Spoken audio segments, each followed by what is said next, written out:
सिन्नर तालुक्यातील शिवपादन शेत रस्ता कृती समिती व शेतकरी बांधव यांच्याकडून तालुक्यातील शिवपानंद रस्ते खुले करण्यासाठी उपविभागीय अधिकारी हेमांगी पाटील यांच्या समवेत तहसीलदार सुरेंद्र देशमुख यांना निवेदन देण्यात आले। या निवेदनात अनेक विषय मांडण्यात आले।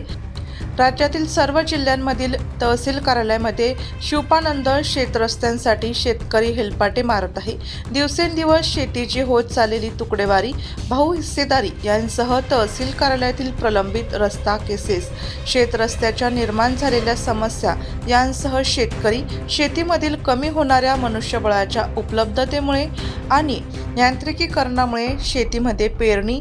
अंतर्मशागत, कापणी, शेतीपूरक व्यवसाय व इतर सर्व कामे नियंत्रणामार्फत करण्यात येत असल्यामुळे तसेच शेतीमाल बाजारात पोहोचण्याकरिता व यंत्रसामुग्री शेतीपर्यंत जाण्यासाठी शेतीला बारामाही चांगल्या वाटेची आवश्यकता असते। शिवपानंद शेत रस्त्याचा प्रश्न पिढ्यानपिढ्या प्रलंबित असल्यामुळे शेतकऱ्यांना शेतात माल व अवजारे वाहतुकीसाठी मोठ्या अडचणींना सामोरे जावे लागत आहे। राज्य शासनाने शासन निर्णयाच्या माध्यमातून शिवशेत व पानंद रस्त्यावरील अतिक्रमणे हटवून रस्त्यांची मोजणी व शिवपानंद शेत रस्त्यांच्या हद्द निश्चित करावी याबाबत सूचना देखील केल्या आहेत। परंतु तहसील कार्यालयासह संबंधित विभागाकडून शेतकऱ्यांची होणारी अवहेलना थांबवण्यासाठी राज्यातील शेवटच्या शेतकऱ्याला दर्जेदार शेतरस्ता मिळवून देण्याचा महासंकल्प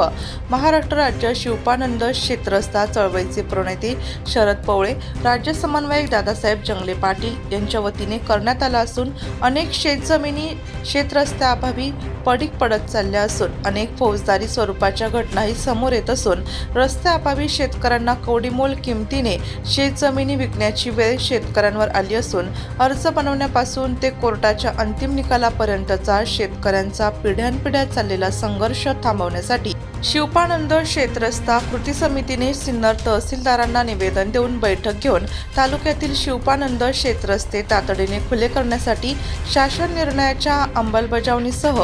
इतर मागण्या तहसील कार्यालयाकडे केल्या आहेत। यावेळी महाराष्ट्र राज्य शिवपानंद शेतरस्ता चळवळीचे प्रसिद्ध प्रमुख ज्ञानेश्वर काकड, ॲडव्होकेट संगीता उगले, रामनाथ काळुंगे, सुनील डोली, मारुती काकड, संजय आव्हाड, ज्ञानेश्वर तुपे, बाळासाहेब चकणे, अरुण विंचू, किरण विंचू, आनंद उगले, केशव उगले, निवृत्ती उगले, अशोक मुठाळ, संजय हराळे, बाळासाहेब उगले, नंदू सातपुते, बापू उगले, रवींद्र कापडी, चंद्रकांत पालवे, शिवराम पालवे, हरिभाऊ पालवे, भीमचंद पालवे, खंडू आव्हाड उपस्थित होते। नाशिक लोकशाही न्यूज ब्युरो रिपोर्ट, नाशिक।